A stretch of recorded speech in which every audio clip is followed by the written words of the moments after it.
네, 안녕하세요. 저는 플루크 네트워크스 한국 지사에서 근무하고 있는 문건호라고 합니다. 어, 네, 오늘 제가 준비한 주제는 카퍼 케이블 계측 결과 우리 깐부할까? 라고 정해봤습니다. 어, 최근에 아주 많은 IT 기업 혹은 일반 기업들에서 이제 오징어 게임을 등에 업고 많은 마케팅들을 하고 있는데 너무 식상해서 사실은 이걸 바꿀까도 고민을 했습니다. 근데 이 제목을 정했을 때는 약 한 달 반 정도 전이라서 이렇게 붐이 될 줄 몰랐었는데 그래도 저도 한번 오징어 게임의 그 흥행에 한번 올라타서 네, 마케팅을 한번 해보려고 우리 깐부할까라고 정해봤습니다. 그럼 카퍼 케이블 계측 결과를 깐부한다는 뜻은 무엇일까?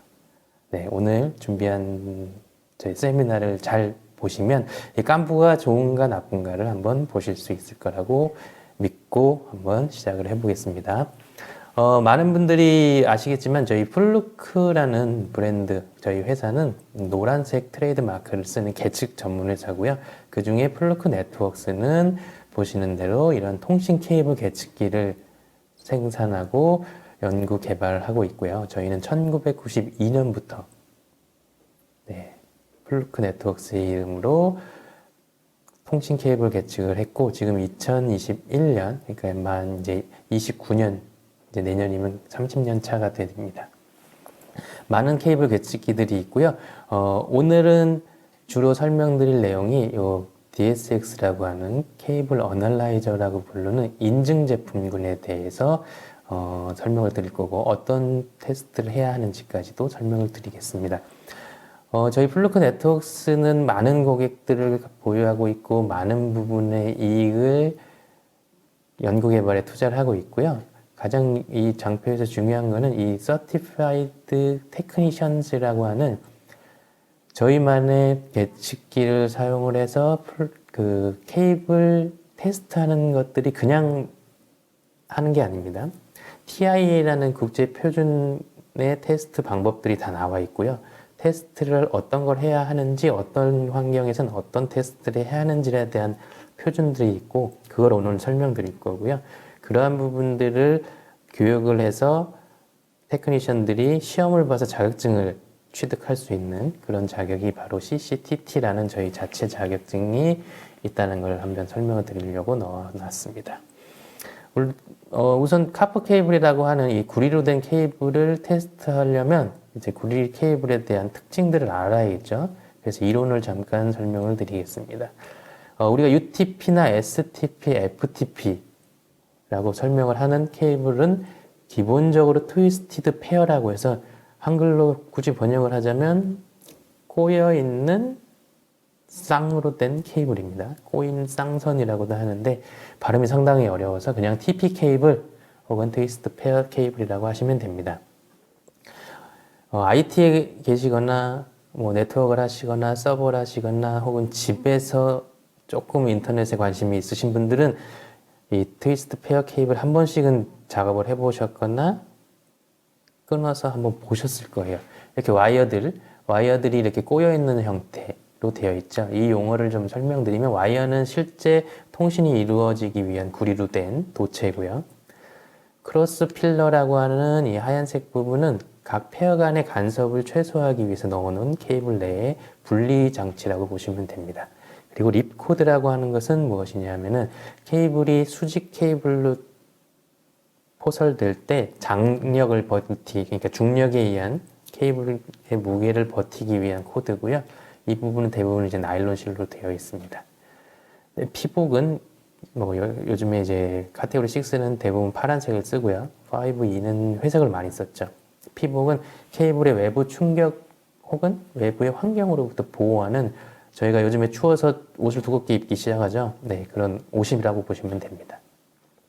네, 트위스트 페어 케이블은 원래는 처음에 저희 요즘에 보시는 대로 꼬아져 있는 타입은 아니었습니다. 카테고리 3부터 꼬아지기 시작한 걸로 알고 있는데 예전에는 이렇게 그냥 일직선으로 케이블을 제작하고 통신을 했었습니다.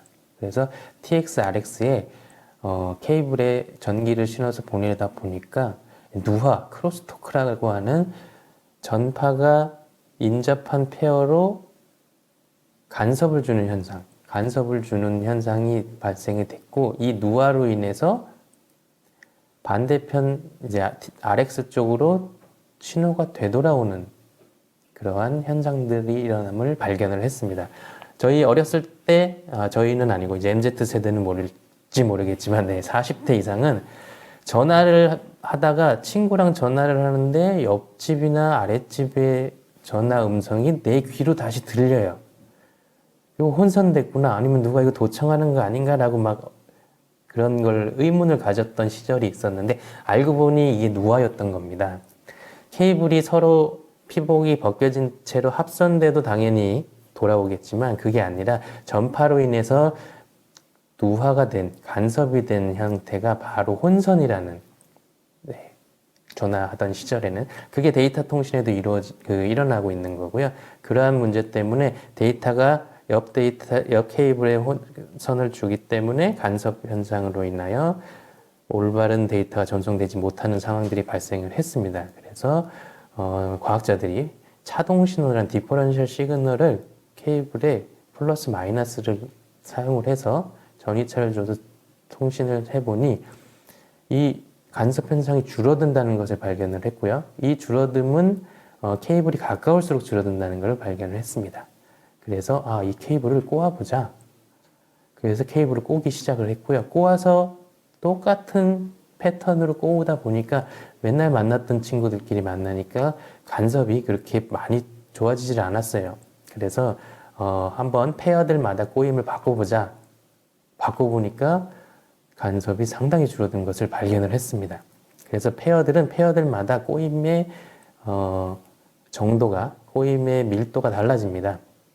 그래서 그림으로 보시는 대로 주황색, 파란색, 초록색, 갈색 꼬임의 정도가 조금씩 다릅니다. 이게 비정상이 아니고 정상이고요. 이 페어들마다 꼬임이 다르기 때문에 당연히 같은 피복상의 거리를 꼬아서 가는 길이가 달라지기 때문에 이 밸류라고 하는 측정을 했을 때 길이가 다 달라요. 페어마다. 이 페어마다 길이가 다르다고 계측기가 정확도가 떨어지네. 아닙니다. 아주 정확한 겁니다. 피복상의 길이는 그냥 외관으로 보이는 길이고요. 실제 계측을 하면 더 길어집니다. 왜냐하면 꼬아서 가기 때문에 길어지고, 꼬아서 가는 것도 계측할 수 있는 페어마다 다 다르기 때문에 길이가 다른 것은 당연한 겁니다. 그래서 이러한 길이가 다름에 의해서 전파가 도착하는 시간이 달라지고, 그렇기 때문에 파란색 페어의 도착 시간과 갈색 페어의 도착 시간이 달라지고, 이러한 달라짐에 의해서 지연과 왜곡이 나오는 겁니다.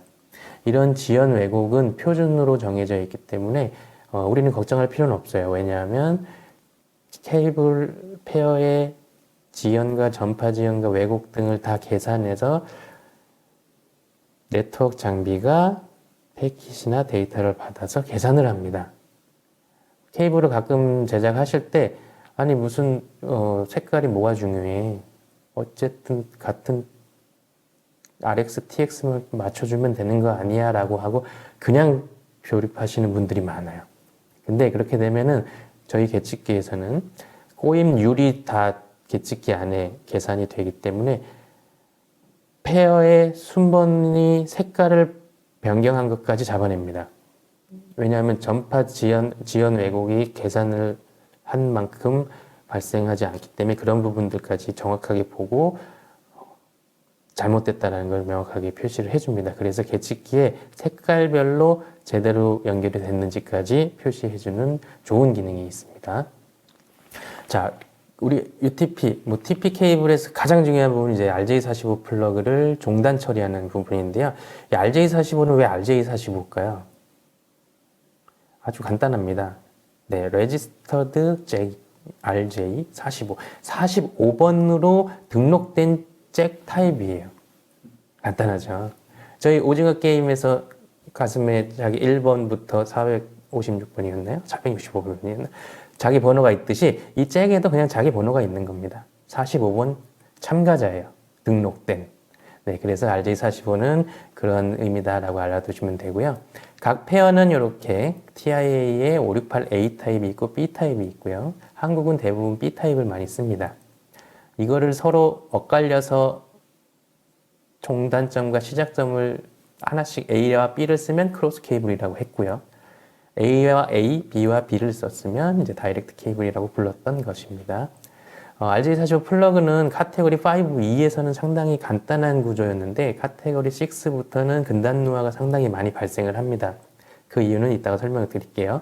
카테고리 6부터는 근단노화가 많이 발생을 하기 때문에 페어의 풀림을 잡아줄 수 있도록 많은 액세서리들이 들어갑니다. 요거는 이제 P 모사의 플러그인데 플러그 타입 안에 이미 로드바와 디바이더 등 여러 가지 릴리프와 하나, 둘, 셋, 5가지 정도로 구성이 되고요. 이거는 C 모사의 플러그인데 약 4가지 정도 타입의 액세서리들로 플러그들을 조립했을 때 근단노화가 발생함을 상당히 잡아줄 수 있는 제품들이 많이 있습니다. 이제 그 이론적인 설명은 이 정도로 하시면 업무에는 좀 많이 도움이 되실 거고요. 그럼 카퍼 케이블은 이러한 이론들을 가지고 어떤 표준을 제정을 하고 있는지를 설명을 드릴게요. 많이들 이제 아시는 게 카테고리 5E는 뭐 100메가로 알고 계신 분도 있고 1기가로 알고 계시는 분들도 있고 카테고리 6A는 10G. 이게 이제 상관관계는 있지만 이게 필요 충분 조건은 아닙니다. 카테고리라고 하는 표현은 이 표준은 TIA라고 하는 미국 전기통신협회 쪽에서 제정을 한 케이블의 물리적인 표준과 특성이고요. 이더넷 속도, 그러니까 데이터 레이트인 1GBps, 10Gbps는 IEEE라고 하는 네트워크의 전기 전자 쪽에 관련된 장비의 표준이라고 보시면 돼요. 그러면 1기가 카테고리 5E는 1기가 이렇게 외워버리시면 좀 혼동이 오는 시기가 왔습니다. 왜냐하면은 케이블은 도로로 따지면 인프라예요. 인프라고 1기가 bps는 자동차입니다. 도로를 왕복 4차선을 뚫어놓고 아스팔트를 아주 잘 매끈하게 깔아놓으면 시속 100km로 달려도 되고 시속 200km로 달려도 되겠죠. 자, 데이터 레이트는 자동차의 속도, 카테고리라는 케이블은 왕복 몇 차선인지 도로의 상태가 어떤지라고 느끼시면 돼요. 왜냐하면 카테고리 5E는 보시는 대로 맥시멈 프리퀀시 주파수 대역폭을 최대 100MHz까지 써도 문제가 되지 않도록 설계되어 있는 케이블입니다. 그 안에 IEEE에서 표준 프로토콜, 표준 어플리케이션을 정한 타입을 1기가 bps까지 지원할 수 있는 10G 베이스, 1000 베이스 T를 올려서 사용할 수 있도록 장비가 개발된 거죠. 자, 100MHz까지 쓸 수 있는 5E에 1000 베이스 T는 약 62.5MHz까지 사용을 합니다. 그러면 약 위에 30MHz 이상의 여유폭을 가지고 있고요. 최근에 나오는 M 베이스 T에서 2.5G 베이스 T는 카테고리 5E를 쓸 수 있다라고 되어 있습니다. 그 부분은 카테고리 5E의 100MHz까지 사용해서 2.5GBps를 사용하는 거예요. 그렇기 때문에 5E가 1기가만 전송한다라는 거를 거꾸로 알고 계셨던 분들은 혼동이 올 수 있습니다. 반대로 100MHz까지 쓰는 카테고리 5E는 100MHz까지 쓰는 어떠한 프로토콜을 올려도 속도를 보장할 수 있다라고 거꾸로 이제는 생각을 하셔야 돼요. 그렇기 때문에 이제 카테고리 6는 250MHz, 6A는 500MHz, 그리고 카테고리 8이라고 하는 새로운 표준은 2GHz라는 아주 높은 대역폭을 사용을 해서 40GBps까지 지원을 합니다. 그리고 제가 여기 색깔을 좀 어둡게 음영 처리한 카테고리 7이란 건 무엇이냐 하면은 카테고리 6A보다 주파수 대역을 600MHz와 1GHz까지 써서 10G, 현재까지는 10G가 맥시멈입니다. 뭐 새로운 표준이 나오면 25G, 뭐 40G가 들어갈 수도 있겠지만 이미 2GHz를 써야 하는 물리적인 한계 때문에 10G에서 멈췄고요. 이 카테고리 7은 RJ45, 아까 말씀드렸죠. 등록된 45번 잭을 쓰지 않아요. 잭을 쓰면 지원을 못하는 주파수 대역이기 때문에 난 RJ45라고 해서 제조사들이 고유로 만들어 놓은 이 8개의 페어를 다 쪼개버려서 만든 겁니다. 왜냐하면 근단 노화를 최소화하기 위해서 서로 만나지 않도록 8가닥을 각각 자기만의 기술로 분리시켜 놨어요. 카테고리 7 패치 코드라고 해놓고 RJ45 플러그로 종단 처리가 되면 짝퉁입니다. 말이 안 되는 거죠. 그런 거에 속지 마시라고 제가 사진을 보여드렸습니다. 카퍼 케이블 대역폭을 쉽게 이해하시려면 지금 제가 설명했던 것처럼 카테고리 5E가 100MHz까지 사용을 하고요. IEEE의 프로토콜이 100베이스 TX, 1000베이스 TS, 2.5G 베이스 TX 모두 수용할 수 있습니다. 100MHz 이내이기 때문에. 자, 1000베이스 T는 62.5MHz까지 쓰기 때문에 당연히 지원이 되는 거고요. 카테고리 6 또한 250MHz까지 쓰지만 10G 베이스 T가 200부터 400MHz까지 쓰기 때문에 일부 겹치는 구간이 있어서 10G를 지원할 수도 있습니다. 하지만 그거는 이제 케이블 제조사가 개런티를 해야 하는 부분이기 때문에 체크를 하셔야 됩니다. 이런 식으로 이제 대역폭과 그 네트워크 장비의 속도를 이해하시면 되고요. 이 TIA라는 곳에서는 케이블을 어떻게 테스트하고 어떻게 인증하라라는 표준들이 아주 자세하게 나와 있습니다. 자세한 부분들 중에 이제 와이어 맵 순번이라든지 아니면 길이, 근단노화, 삽입 손실 등등이 있고요. 국제 표준 중에 이제 TIA는 미국 표준이고 국제 표준 중에 ISO라고 하는 인터내셔널 스탠다드 오거니제이션에서 정한 규정 또한 여러 가지 TIA와 거의 비슷하지만 살짝 다른 부분이 있는데 한국은 TIA를 기준으로 잡기 때문에 오늘은 카퍼 케이블 인증 방법은 TIA 기준으로 설명을 드려보겠습니다. 네, 인증을 했다는 어떤 의미냐?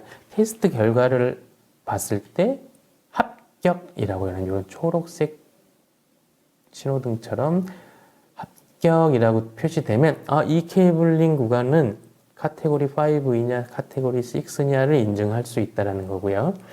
네, 자세히 한번 볼게요. 테스트 결과에는 어떤 게 나오냐? 주로 테스트 한계 아주 중요합니다. 이 부분은 오늘 설명을 드릴 거고요.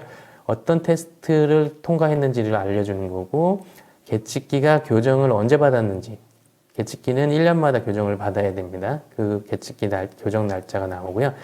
맨 하단 쪽에 보시면 우리 네트워크 쪽에서 가장 예민하게 보실 수 있는 네트워크 스탠다드를 만족하는지 방금 보셨듯이 카테고리 6의 퍼머넌트 링크 테스트 POE 테스트를 했는데 그럼 이 케이블링을 어디다 쓸 수 있느냐? 네, 보시면 10 베이스 T부터 5G 베이스 T까지 사용해도 됩니다. 라고 테스트 결과 레포트에서 알려줍니다. 그러면 이제 그걸 어떻게 테스트를 했는지는 이제 제가 설명을 드릴 거고요. 자, 이 케이블 레포트 계측하려면 힘들죠. 계측기도 없어. 아는 공사업체가 계측기로 테스트 레포트를 만들었대요. 자, 우리 깐부 맺어야겠죠? 야, 나 이거 테스트할 줄도 몰라. 니네 레포트 좀 줘. 함께 웃습니다. 내가 술 한번 사줄게. 소고기가 오가겠죠? 비싼 계측기니까. 깐부라고 하면서 이제 또 계측기의 결과 레포트를 내 거니까 없는 사이니까 이제 받아냅니다. 그 다음에 엔드유저한테 제출을 하죠. 이 케이블 공사업체와 네트워크 장비가 들어갈 때 공급되는 패치 코드와는 테스트 방법이 다릅니다. 어떻게 다르는지 보여드릴게요. 측정 한계치는 리미트라고 하고요. 이 한계는 TIA나 ISO에서 표준으로 정해져 있습니다. 이 표준은 방법이 연구 링크, 이렇게 생긴 링크 구간을 이제 연구 링크라고 하고요. 채널 테스트라고 하는 채널 링크 구간은 이렇게 테스트하는 거고, 모듈러 플러그 종단 링크라고 NPTL은 주로 와이파이 AP나 IPTV 카메라 쪽에 주로 연결되는 타입의 테스트를 할 때 사용을 하고요. 패치 코드 테스트는 주로 패치 코드를 현장에서 제작했거나 케이블 제조사가 공장에서 케이블 패치 코드 작업을 했을 때 테스트하는 방법입니다. 이렇게 네 가지 테스트 방법이 있는데 어떻게 다른지를 이제 설명을 드릴 겁니다. 네, 연구 링크 테스트라고 하는 퍼머넌트 링크 테스트는 일반적으로 케이블 인스톨러, 케이블 테크니션, 케이블 공사업체라고 하죠. 공사업체들이 주로 테스트해야 하는 방식입니다. 왜냐하면 케이블 제조사에서는 케이블 보증 워런티를 받기 위해서는 무조건 연구 링크 테스트를 하라고 되어 있습니다. 그 이유는 케이블은 이 패치 코드가 사실은 이동이 되거나 변경되거나 추가되는 경우가 상당히 많아요. 그렇기 때문에 케이블 공사업체가 케이블 공사를 하는 롤은 대부분 패치 패널부터 사용자의 아울렛까지를 포설해버립니다. 영구적으로 변하지 않아요. 퍼머넌트 링크. 우리 미용실 가서 머리 파마라고 하죠. 파마. 그게 퍼머넌트입니다. 퍼머넌트. 이제 콩글리시로 파마인데 머리를 컬을 주면 안 변하기 때문에 파마라고 하는 거고요. 케이블도 케이블이 이제 건물 밑으로 데이터 센터 같으면 액세스 플로어 밑으로 영구적으로 변하지 않는 링크가 포설되어 있는 구간에 패치 패널부터 테스트를 해서 아울렛까지 테스트하는 방식이 연구 링크 테스트입니다. 이 연구 링크 테스트는 이렇게 되어 있는 구조의 타입도 있겠지만 콘솔리데이션 포트가 없는 경우도 있고요.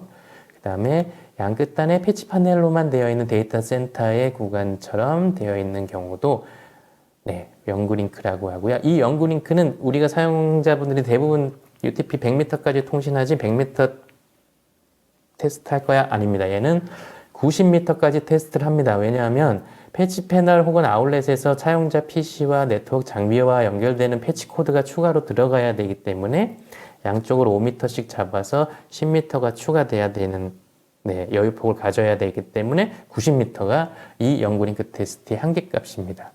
90m가 넘으면 실패가 나옵니다.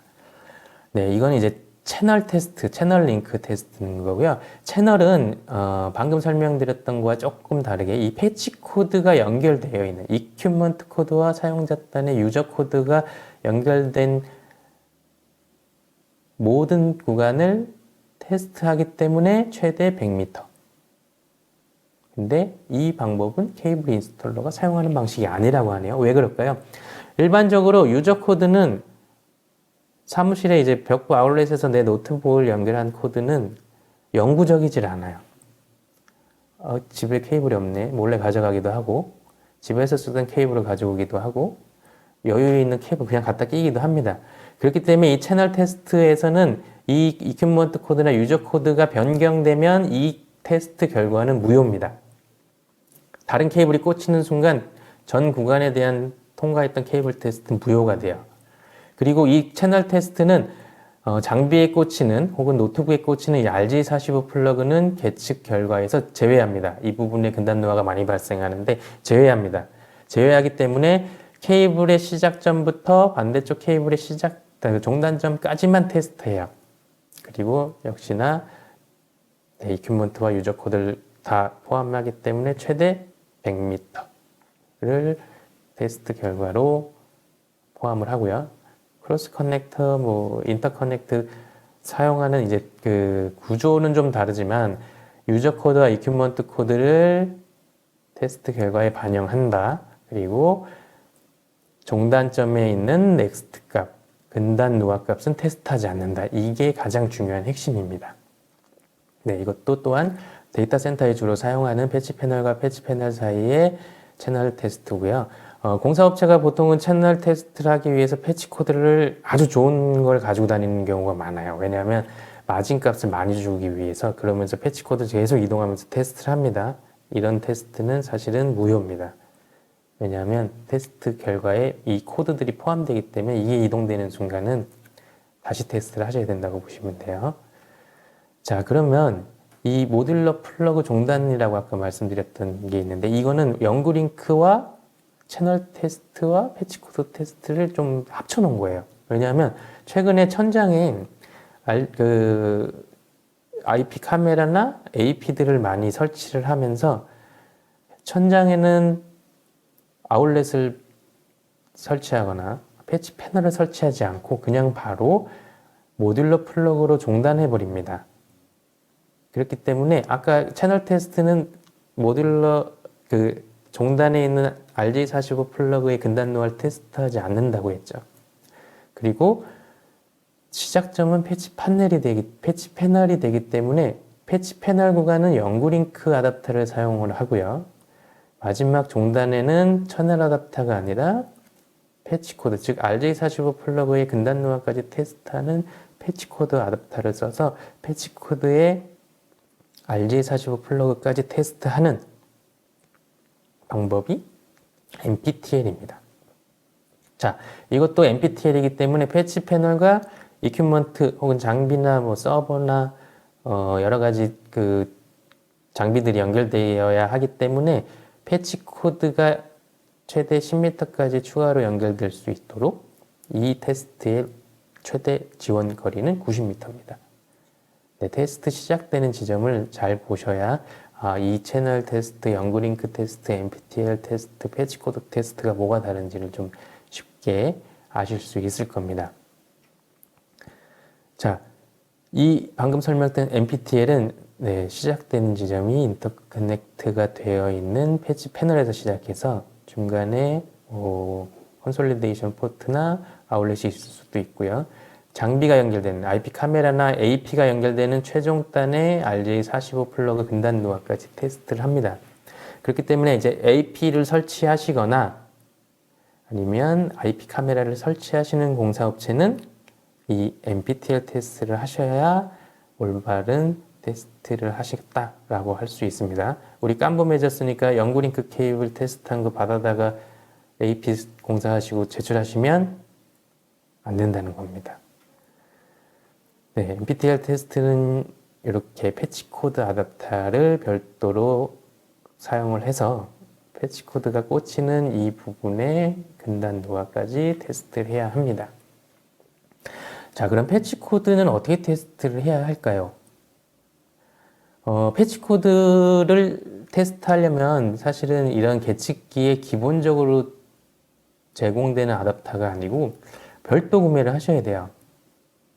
근데 제가 저희 플루크 네트워크스에 입사한 지 한 7년 정도 됐는데 처음에 입사했을 때 한국에서는 패치 코드 아답터가 판매된 약 20년간 역사가 없었습니다.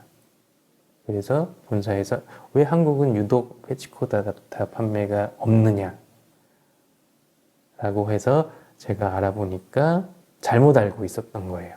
그동안에 한국에서는 패치 코드 아답터를 써야만 패치 코드를 현장에서 작업한 이 RJ45 부분을 테스트할 수가 있는데 그냥 채널 아답터를 꽂아서 채널 테스트를 했던 겁니다.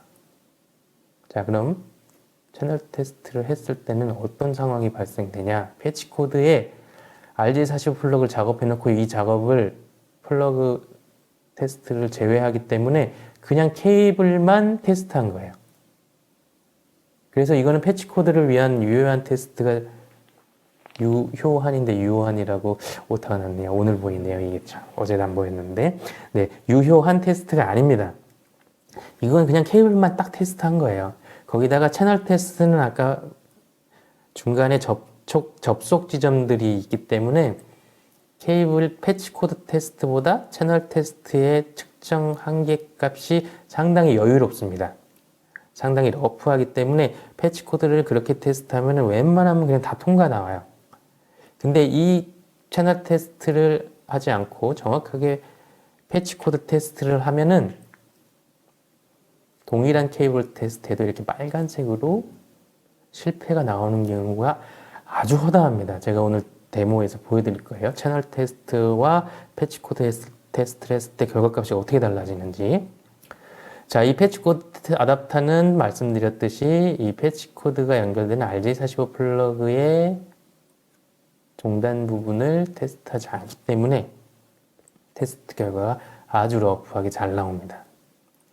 그럼 왜 테스트를 하지 않을까요? 왜냐하면 이 채널 테스트 자체가 종단 지점의 RJ45 플러그의 근단 노화와 장비에 있는 RJ45 이제 암놈이라고 하는 우리 랜 포트에 있는 근단 노화를 구별하지 못해요. 그래서 장비가 발생했는지 패치 코드에서 발생됐는지까지 테스트를 하지 않기 때문에 제외합니다. 그럼 패치 코드 테스트는 어떻게 이 테스트를 할 수 있어요? 패치 코드 아답터에 사용되는 이 포트, 암놈, 네, 피메일은 상당히 간섭에 대해서 저항이나 이런 부분들이 아주 적게 발생되도록 아주 고퀄리티로 만들어진 연구소에서 사용하는 그 모듈이 들어가 있어요. 그렇기 때문에 이 측정값이 전체 결과에 미치는 영향이 미미하기 때문에 무시해도 되는 수준입니다. 그래서 패치코드 아답터를 사용해서 그 테스트를 하셔야만 패치코드 테스트를 하실 수가 있어요. 자, 패치코드 테스트와 채널 테스트를 잘못했을 때 패치코드를 꽂아놓고 채널 아답터를 꽂고 채널 테스트를 했으면 이러한 패스라고 하는 아주 기분 좋은 결과를 보실 수가 있습니다. 하지만 동일한 패치코드를 실제로 패치코드 테스트를 해버리면 어떻게 될까요? 자, 근단노화가 아주 숫자가 좀 욕 같아서 18dB가 나왔는데 패치코드 테스트 하니까 오히려 마이너스 0.9dB로 실패가 나와요. 그럼 약 거의 19dB만큼의 오차가 나오죠. 이제 오차가 아닙니다. 측정 방법을 달리했기 때문에 실패 나올 게 잘못해서 통과가 나온 거예요. 그럼 나는 패치 코드를 납품하는 회사예요. 장비에 패치 코드 보통은 같이 납품을 하시죠. 나는 케이블을 공사하는 회사예요. 자, 케이블 공사하는 회사는 연구 링크나 채널 테스트나 하실 수 있죠. 장비를 납품하는 쪽에서는 패치 코드에 채널 테스트한 결과를 제출하시면 이거는 패치 코드 테스트에 실패 나왔을 확률이 상당히 높습니다. 그렇기 때문에 본인의 업무 롤, 본인의 공사 범위, 본인이 납품하는 케이블의 범위에 따라서 다른 테스트를 하셔야 되고 엔드 유저, 고객사는 다른 테스트의 레포트를 받아야 합니다. 그 레포트 상단에 보면 채널 테스트를 했는지 패치코드 테스트를 했는지는 다 나옵니다. 근데 이걸 모르던 시절에는 패치코드를 납품받아도 채널 테스트, 연구 링크를 공사했는데도 채널 테스트, 그냥 다 채널 테스트예요. 그렇게 하시면 이제부터는 안 된다는 걸 좀 아셔야 되고, 구별하실 수 있는 능력만 있으면 레포트가 잘못 올라왔을 때는 다시 테스트하라고 돌려보내실 수 있으면 되고요.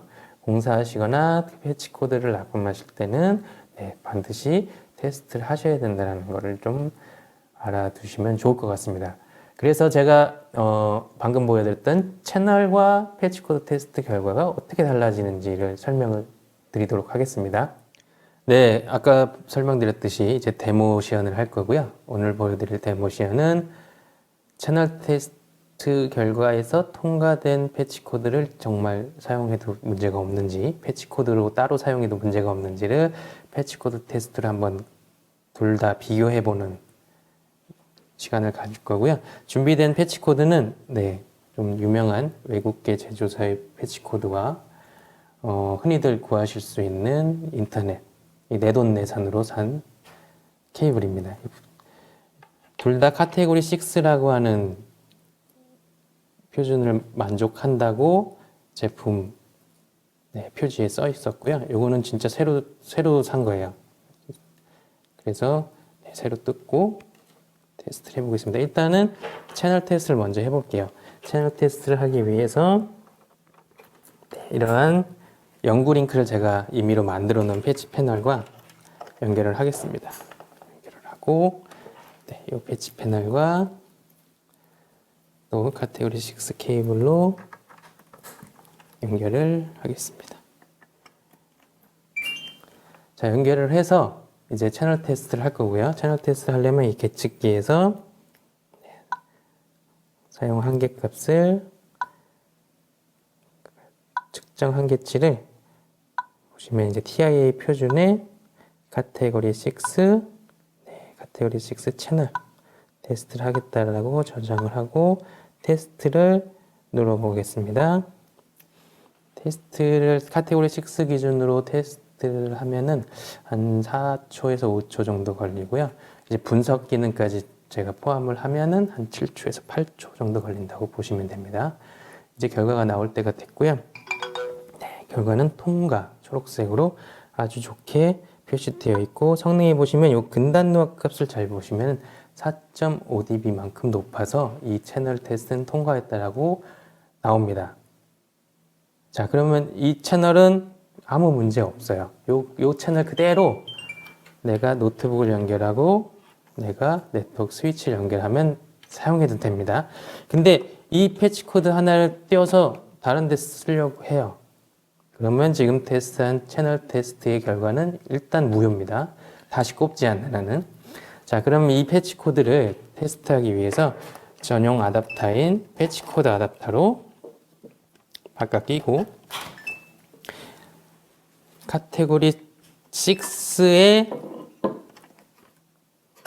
채널 테스트를 통과한 인터넷에서 구매한 이러한 패치 코드 6 패치 코드를 직접 꽂아서 일단 5E부터 해볼게요. 5E는 100MHz고 6는 250MHz이기 때문에 상당히 2배 이상의 차이가 나는 주파수 대역을 테스트를 하는데 측정 한계치를 TIA의 패치 코드 테스트 중에 5E의 패치 코드 제가 2m짜리를 구매한 걸로 기억을 하고 있기 때문에 2m짜리를 놓고 이제 테스트를 한번 해보겠습니다.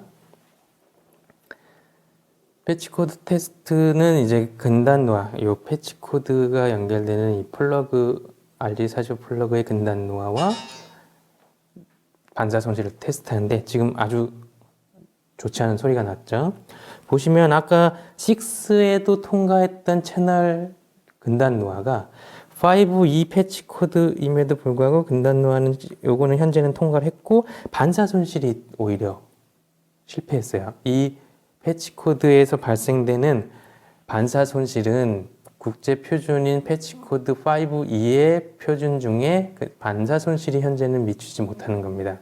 현재 이 패치 코드는 이제 반사 손실이 미달이고 근단노화가 미달인 경우도 많이 발생을 하고요. 이렇게 아까 채널 테스트를 통과했다고 이 패치 코드를 빼서 또 다른 데 연결하거나 내가 별도로 좀 더 다른 구간에서 쓰고 싶어서 옮겨 오시면 그 구간은 변형이 있었기 때문에 이미 데이터 값이 결과 값이 유효하지 않고요. 이 코드 또한 다른 데 쓰셔도 문제가 발생할 수 있다는 겁니다. 그러면 이 케이블을 한번 테스트 해볼까요? 패치 코드 테스트는 뭐 다 실패 나오는 거 아니야? 하실 수 있겠지만 이 제품은 조금 유명한 제조사의 제품입니다. 물론 중국 제조사 아니고요. 자, 똑같이 5E 테스트를 해볼게요. 케이블 전문 제조사가 공장에서 종단 처리한 패치 코드 그리고 인터넷에서 구매한 중국산 케이블. 자, 패치 코드도 역시 테스트 통과가 나왔죠. 그러면 이 패치 코드를 이용해서 뭐 내가 PC를 따로 연결하든가 이런 데에 대한 건 이동을 하셔도 돼요. 다만 이동을 하심과 동시에 아까 테스트했던 이 채널 구간의 테스트는 무효입니다. 다른 케이블을 또 연결했을 때는 그 테스트를 다시 하셔야 돼요. 그렇기 때문에 그러한 번거로움을 없애고자 연구 링크 테스트를 먼저 하시면 이 구간 뒤로 연결된 모든 구간은 다 통과라는 보증서를 가지고 계시는 거고 패치 코드 테스트한 것들만 투입을 시키시면 모든 구간들이 채널 테스트, 연구 링크 테스트, 패치 코드 테스트를 다 통과했다라고 보시면 돼요. 그렇기 때문에 꼭 깜부하지 마시고 각자 자기의 롤에 맞는 자기의 업무 스코프에 맞는 테스트를 하셔서 제출을 하시기를 권장드립니다. 이렇게 오늘 제가 준비한 데모는 이걸로 마치고 이제 세션 다시 연결해서 진행하도록 하겠습니다. 네, 데모 시연 잘 보셨죠? 이렇게 채널 테스트에 통과가 나온 연결되어 있던 패치 코드도 패치 코드를 테스트하면 실패가 나옵니다. 그렇기 때문에 채널 테스트에 통과했다고 이 패치 코드 막 아무데나 갖다 끼시면 안 돼요. 설명드렸듯이 패치 코드 테스트를 하지 않은 채널 구간의 패치 코드는 이동되거나 변경되거나 추가가 되면 그 구간의 결과는 무효입니다. 그래서 가장 이상적인 방법은 케이블 공사업체는 연구 링크 테스트, 본인들이 포설한 구간에 대한 연구 링크 테스트를 하시는 게 가장 좋고요. 패치 코드는 패치 코드 테스트를 하고 납품을 하시는 게 가장 좋습니다. 그러면 엔드 유저는 어떻게 해야 되냐? 패치 코드 테스트 레포트와 연구 링크 레포트, 테스트 레포트를 둘 다 가지고 계시면 그 패치 코드는 연구 링크 테스트가 통과된 어느 구간에 연결되더라도 채널 테스트는 다 통과됩니다. 그렇게 테스트에 대한 팁을 알려드렸고, 레포트를 보실 때는 어떻게 보셔야 되는지에 대한 팁도 같이 알려드렸습니다. 자, 아까 보여드린 깐부부터 맺어야죠. 아유, 깐부 맺어야죠. 우리 한국인데. 네, 깐부 맺고 소고기 먹었습니다. 함께 웃고, 깐부잖아, 레포트 다오 주지 마십시오. 이러다 우리 다 죽는 겁니다. 네, 절대로 레포트를 공유하거나 공유된 레포트를 보고 통과라고 믿지 마시고요. 패치 코드, 채널, 연구 링크, NPTL 링크 등등에 맞는 테스트를 했는지를 잘 구별하실 수 있는 해안을 가지시기를 부탁드립니다. 자, 그럼 이러한 계측기로 측정을 했을 때 장애가 났어요. 그러니까 예를 들면 이제 페일이 났어요. 페일이 났으면 이거 금단노화가 페일인데 어떻게 조치해야 될까? 왜 페일이 났을까? 반사 손실이 페일이라는데 왜 그럴까를 이제 아셔야겠죠. 심층 이제 심화 단계입니다. 이 부분은 이제 사실 케이블 공사하시는 분들도 잘 몰라서 저희 플루크 네트워크스 본사로 제일 많이 전화가 오는 분야예요. 금단노화가 실패 났는데 어떻게 해도 통과가 안 나오는데 어떻게 해야 할까요? 더 나가서는 레포트 가짜로 고칠 수 있는 방법 알려달라고 합니다. 아이러니하죠. 계측기 회사에 전화해서 레포트를 수정하고 싶다고 물어봅니다. 레포트가 수정이 안 되기 때문에 저희 플루크라는 브랜드가 글로벌 넘버원이 될 수 있는 거고요. 그런 전화가 오면은 제가 따끔하게 혼내드립니다. 사실 하지 마시라고.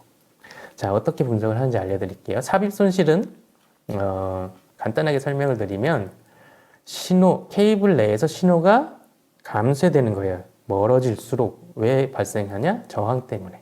도체가 가지는 저항 때문에 삽입 손실, 케이블을 삽입할 때 이제 발생한다라고 아시는 분들이 많은데, 제 웨비나 많이 보신 분들은 이제 아실 거예요. 처음에 신호를 삽입하고 반대쪽 끝에서 도착하는 신호를 측정해서 삽입된 신호와 도착된 신호의 차이를 계산하기 때문에 삽입 손실이라고 합니다. 삽입할 때, 접속할 때 나는 손실이 아니에요. 네, 그렇기 때문에 이 삽입 손실은 길이에 따라서 어쩔 수 없이 저항 때문에, 도체 때문에 발생하는 원인입니다. 왜 실패가 났을까요? 당연하죠. 길이를 초과했기 때문에 대부분 발생합니다. 그리고 케이블을 포설할 때 제가 얼마 전에 재밌는 유튜브를 하나 봤는데, 어떤 이제 오피스를 이제 공사하시는 분이에요. 인터넷 라인을 까시는 분인데, 인터넷 라인이 이제 하나가 연구 링크에 포설되어 있는데 그걸 세 개로 늘리기 위해서 세 개를 묶어서 당기십니다. 당기면 당연히 하나가 포설된 거 세 개가 들어가려면 안 들어가죠. 퐁퐁을 넣어요, 퐁퐁. 이럴 때 팁은 퐁퐁을 넣는 겁니다 하고 아주 자랑스럽게 설명을 해주시더라고요. 그게 바로 케이블 포설용 윤활제의 한 종류예요. 잘 미끄러지도록 스프레이로 기름을 뿌리는 경우도 있고 퐁퐁을 넣는 경우도 있습니다. 퐁퐁 같은 걸 이제 넣게 되면 계면활성제가 들어가고 하면 케이블이 부식될 수도 있지만, 이런 윤활제를 사용하면 삽입 손실이 줄어든다고 합니다. 그게 도체의 특성 때문에 저항이 늘어나서 절대로 포설용 윤활제를 사용하시면 안 됩니다. 그래서 그 부분을 꼭 알아두시면 되고요. 반사 손실. 반사 손실은 말 그대로 반사돼서, 그 동일 페어 안에서 신호가 무언가에 만나서 반사돼서 되돌아오면서 내가 나가고자 하는 신호들을 막기도 하고, 가던 신호가 거꾸로 돌아오기 때문에 신호가 약해지겠죠. 그렇게 해서 발생되는 반사 손실입니다. 반사 손실은 어떻게 발생하냐 하면은 대부분은 불량 케이블이에요. 이게 카퍼 케이블이 뭐 외산 비싼 케이블과 저가 중국산 케이블이 왜 가격 차이가 나냐 하면 이게 구리거든요. 구리. 올해 초부터 구리의 단가가 어마어마하게 국제시장에서 높아져서 지금 케이블 가격이 약 20% 정도 상승을 했는데 케이블의 원자재인 구리를 적게 쓰기 때문에 그리고 동을 녹여서 가느다랗게 쭉 실처럼 뽑아주는데 이걸 천천히 식히면서 해야 되거든요. 근데 이제 빨리 생산을 해서 원가를 낮추려다 보니까 빨리 식히니까 금속 그 구리 안에 기포가 생겨요. 네, 그런 기포들로 인해서 반사 손실이 생기는 겁니다. 이건 생산이 불량이라고 보시면 되고요. DC 접촉 저항에 대한 불량이 있을 수도 있고 케이블이 침수되었을 때 자, 어떨 때 침수될까요? 일반적으로 데이터 센터에서는 침수될 위험이 거의 없습니다. 하지만 공장 혹은 아파트 혹은 일반 상업용 건물에는 케이블 공사가 건축과 함께 이루어지기 때문에 종단 처리를 하지 않고 케이블을 먼저 포설해 놓고 나중에 종단 처리할 수 있으신 분들이 다 가서 RJ45 플러그 작업을 하거든요. 근데 그 사이에 유리로 마감이 되지 않은 건물에 폭우가 쳐서 비가 들어왔을 때도 침수가 자주 발생을 하고요. 관로에 물이 그렇게 많이 찹니다. 그 관로에 물이 찼는데 피복이 상처가 나 있어서 피복을 통해서 들어가는 경우. 그런 경우에는 반사 손실이 특정한 패턴을 가지고 반사 손실이 이루어지고요. 그런 경우에는 계측기가 AI는 아니지만 학습되어 있는 패턴을 분석해서 이 부분은 침수가 의심된다라고 계측기가 알려주기도 합니다. 네, 그리고 반사 손실은 이러한 규정이 있어요. 삽입 손실이 3dB 미만인 지점에서는 반사 손실을 무시합니다. 이게 무슨 말일까요? 자, 삽입 손실이 3dB 미만이라는 건 삽입 손실은 길이가 길어질수록 많이 발생합니다. 길이가 짧다는 거예요. 길이가 짧으면 종단에서 돌아오는 반사 손실과 실제 근단 노화와 원단 노화와 막 짬뽕돼서 내가 알 수가 없어요. 그렇기 때문에 삽입 손실이 3dB만큼 짧은 패치 코드에서는 반사 손실을 무시해 버립니다. 그래서 이런 부분들을 좀 잘 아셔야 되고요. 이 부분은 반사 손실 부분에서 인포메이션이라고 I자로 표시된다는 걸 알아두시면 됩니다. 네, 근단 노화는 아까 처음에도 설명드렸듯이 인접한 페어에서 인접 페어로 주는 방해값이라고 보시면 되고요. 니어 엔드 크로스톡이라고 해서 가까운 쪽으로 오는 겁니다. 그럼 멀른 쪽으로 가면은 far end 크로스톡 FXT라고 해서 FXT라고 사용을 합니다. 원단 노화는 원단까지 가면 이미 신호가 많이 약해졌기 때문에 그렇게 크게 발생되지는 않고요. 근단은 신호 세기 자체가 크기 때문에 돌아오는 신호도 크기 때문에 근단 노화가 제일 민감합니다. 이것도 생산 물량이에요. 왜 생산 물량이냐면은 케이블을 덜 꼬아졌을 때. 이거 많이 꼬면 더 길어지고 많이 꼬면 더 많은 카퍼가 들어가기 때문에 일부러 적게 넣는 경우가 많습니다. 아주. 그래서 저가 케이블은 근단 노화가 근단에서도 발생하지만 근단에서 발생하는 것이 아니라 중간중간에도 근단 노화들이 발생을 해서 그래프를 보면 근단 노화 값이 막 50m 구간이어도 막 30m, 40m에서도 많이 발생하는 경우도 있어요. 자, 그리고 커넥터. 우리가 RJ45나 모듈을 종단할 때 작업하기 편하려고 비싼 돈 주고 꼬아놓은 걸 다시 다 풀죠. 풀고 길게 풀어놓습니다. 그 길게 풀어놓은 부분 때문에 그 안에서 또 간섭, 근단 노화가 발생해서 혼선이 오는 겁니다. 전화하다가. 네, 이 근단 노화도 4dB 규칙이라는 게 있고요. 이 4dB 규칙은 역시나 삽입 손실이 4dB. 즉 거리가 짧은 경우에는 채널 테스트나 연구 링크 테스트에서 근단 노화 값을 무시해 버립니다. 이것도 TI나 ISO의 규칙으로 들어가 있고요. 이거 외에도 여러 가지 예외 규정들이 있어요. 삽입 손실이 얼마일 때는 뭘 무시하고 뭘 무시하고. 자, 요즘에 짧은 패치 코드들 많이 쓰거든요. 짧은 패치 코드 이뻐 보이고 여장 처리할 필요 없고 근데 그러한 짧은 패치 코드들은 이러한 삽입 손실, 반사 손실, 그 삽입 손실이 적기 때문에 거리가 짧겠죠? 그렇기 때문에 근단루와 반사 손실을 무시하거나 근단루와 반사 손실이 너무 많이 발생해서 결과적으로는 패치 코드 테스트를 할 수 없을 뿐만 아니라 그거를 사용할 수가 없어요.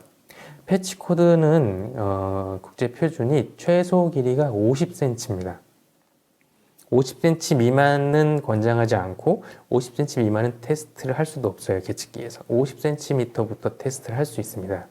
그래서 이게 이뻐 보인다고 짧은 패치 코드를 딱 패치 패널과 스위치에 오와이어를 쫙 맞춰서 군대에서 우리 침낭 쫙 맞추듯이 쫙 맞춰서 사진 딱 찍고 블로그에 올리고 SNS에 올려서 나 케이블 작업을 아주 베스트하게 하는 사람입니다라고 홍보를 많이 하는데 사실은 표준에서는 맞지 않습니다. 그래서 가급적이면 50cm 이상, 여장 처리는 매니지먼트 패널 등을 써서 잘 처리하시는 것을 권장을 해드립니다. 저희 이 버시브라고 하는 이 케이블 어널라이저, 즉 인증 제품군에는 이러한 표준들이 다 들어가 있어요. TIA 표준, 아이소 표준, 한국은 또 사용전 검사라고 하는 정보통신 사용전 검사라고 하는 사용전 검사, 그리고 엠블럼을 받을 수 있는 특등급, 뭐 1등급을 받을 수 있는 검사, 그 다음에 국제 표준인 패치 코드 테스트를 할 수 있는 모든 표준들이 들어가 있고 표준이 바뀌면 펌웨어도 무료로 업데이트를 해드립니다. 네, 이상으로 제가 준비한 테스트 인증 방법, 왜 테스트 결과를 깐부를 맺으면 안 되는지를 설명을 드렸고요. 깐부는 우리 구슬치기나 그런 거 하실 때만 하시고 케이블 계측은 남남처럼 아주 정확하게 테스트를 하셔서 하시고 케이블 테스트를 해달라고 했을 때 사실 비용이 더 발생하니까 비용 아끼기 위해서 우리 하지 말고 소고기 한번 먹읍시다 라고 하는 파트너가 있다면 다음부터 계약하지 마시기 바랍니다. 네, 이렇게 해서 좋은 깐부가 우리 케이블 계측기에서는 통하지 않는다는 걸 꼭 알아두셨으면 좋겠고요. 우리 모두 다 죽지 않도록 올바른 계측 문화를 정착하고 싶어서 준비한 웨비나니까 많이들 널리 보여주시고 반복해서 들어주시기 바랍니다. 네, 끝까지 함께 해주셔서 감사합니다.